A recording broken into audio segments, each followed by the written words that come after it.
Suvendu just একটা পশু, মানুষ রূপে একে বলা যাবে না। আমরা এর আগেও বিভিন্ন সময় ভারতের পণ্য বর্জন আন্দোলন সহ নানা আন্দোলন করছি।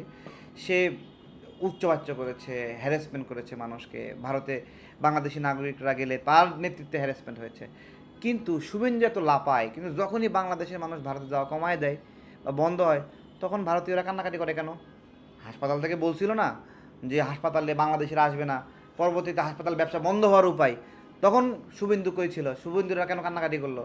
তো ওই লাফাচ্ছে, শুভেন্দু লাফাতে দেন।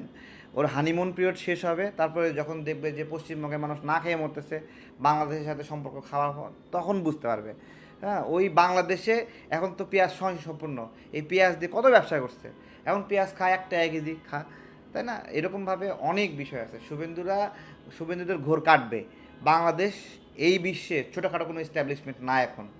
বাংলাদেশে বিশ্ব অর্থনীতির বড় বড় জায়গায় চালিকা শক্তি হিসেবে কাজ করে, এবং বাংলাদেশে সারা বিশ্বের আনাচে কানাচে বাংলাদেশের এস্টাবলিশমেন্ট আছে।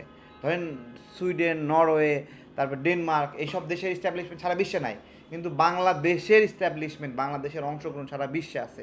সারা বিশ্বকে বাংলাদেশ সার্ভ করে, সারা বিশ্ব বাংলাদেশের সেবা নেয়। সুতরাং ভারত বা শুভেন্দুরা বাংলাদেশকে যদি ছোটোখাটো মনে করে, এত সহজ হবে না। যেই যেই বিষয়গুলো নিয়ে সমস্যা করছে, একদিন এই সমস্যাগুলো আমাদের থাকবে না। ভারতে গিয়ে ভিসার জন্য বা বিভিন্ন কাগজপত্রের জন্য যেতে হয়, ইউরোপের কাজের জন্য, এগুলো একসময় থাকবে না। একটা সুন্দর সরকার আমরা পেয়েছি, আমরা সেই চেষ্টা করছি।